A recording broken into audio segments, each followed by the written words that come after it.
I was asked if new medicine recommends a certain diet for certain conditions. The answer is yes.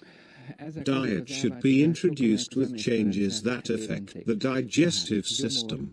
So with changes in the stomach, liver, pancreas, and during inflammation of the intestines. The diet often involves the exclusion of some products from the menu, so that we can avoid the ailment. What was formerly called celiac disease, hypersensitivity to lactose, gluten, or egg white. It is nothing but the symptom of sensitive inflammation of the intestines. It is not hypersensitive.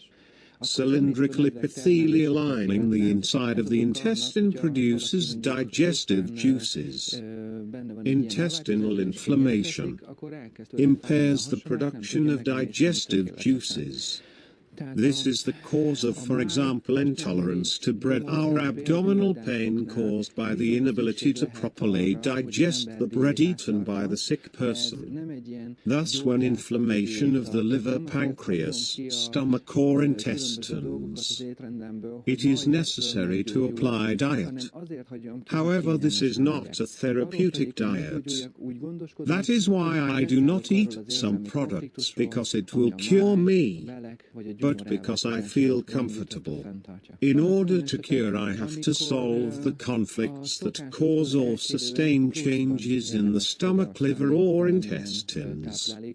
There are also cases where you need to do it non-standard as a diet by consuming more than usual quantities of certain products. Of those most commonly selected and used as a product supportive treatment of gastrointestinal diseases is raw hen egg. Mother Nature, placing us on our planet, has made sure that we have easy access to any solution.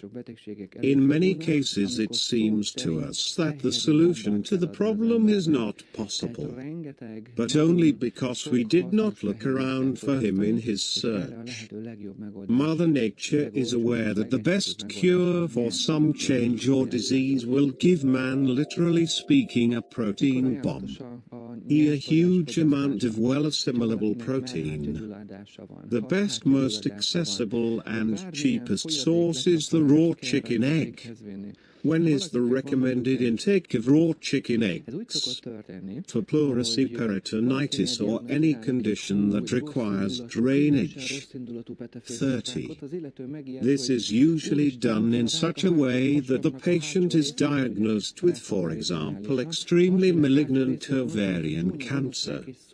The patient is so frightened of the diagnosis and the fact that somewhere downstairs the back of the abdomen is located a malignant, sabotaging and tumor-borne tumor. It will cause peritoneal hypertrophy at home, that is to strengthen its protective function. When a patient is cured of ovarian cancer, she realizes that she was so frightened of her death. This will get rid of the conflict and calm down. The breakdown of the peritoneal tumor will begin. In contrast, peritonitis is associated with exudate of bloody abdominal fluid. In that case, we even deal with liters of liquid collected in our belly. This is not a problem. The liquid can freely be there. It will not spoil. No harmful microorganisms will grow there.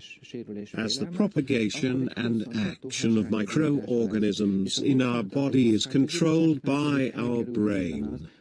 However, if due to his illness someone had for a long time suffered from fear of metastatic ovarian cancer, chronic peritonitis will occur in this person. In chronic peritonitis, fluid in the abdomen is always collected. If the conflict was very intimate, there would be plenty of this liquid. And it may happen that it is necessary to drain his drain. although this remedy is known in old medicine, and it happens that the drainage is being carried out. However, they often try to halt the plagiarism or do not take it at all, that the liquid will be rebuilt.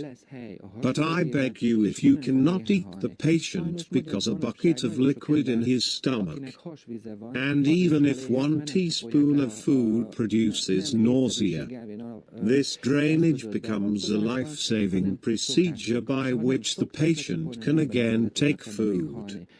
It takes place in the abdominal cavity, and will not die of starvation. Unfortunately, nowadays many people suffering from asphyxia die of hunger because this procedure, considered unnecessary and ineffective, is not performed on them. The line of defense is considered not to use this treatment, and if it is not usually used, it is better not to use it at all. At times, however, a physician is taking the appropriate action and not guided only by the usual custom will decide to drain. Usually not all fluid is drained.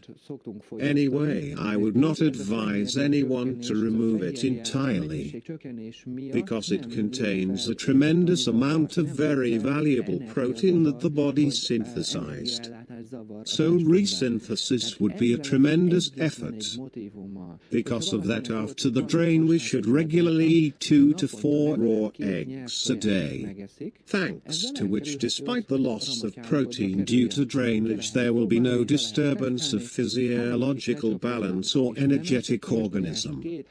There will be no interruptions in energy supply.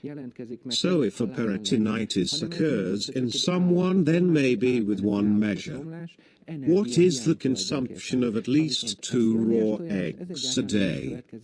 To protect yourself from falling into bad condition, you can try it out, test it out, and check that if someone drains and no eggs are eaten within 2 to 3 days after surgery, you will feel dying. Being alone is not an impending agony, but only a transition deterioration of the patient's condition caused by lack of energy. However, if eggs are eaten, this condition will not appear at all. I do not know who in the old system invented the sick people to eat eggs. However, it is a shot in the knee which I can hardly compare with. So we have the need to eat raw eggs. They are a very important nutrient, essential for someone who is disturbed in the energy economy of the body. They should be consumed until the end of a special program. I sincerely admit that people often abhor themselves, dislike raw eggs, do not trust how to eat them. Well, when a health problem occurs, even those who are disgusted before drink it with a taste. However, it is often asked whether they could be eaten in the form of, for example, planted eggs or something else mixed. The situation is that if we fry or cook an egg, its protein will go down. The protein is cut off because the molecules of the branched amino acids contained in it are broken down. This is nothing but the denaturation of the protein. Of course, if you look at it from the viewpoint of digestion, it is easy to digest a fried egg due to broken molecules. But when you look at life processes and nutrition, it is much better to eat them raw. So I do not recommend frying or boiling eggs, but if anyone cannot otherwise, let him make a half-cooked egg, but at least in part should not be cut, because what is there is gold.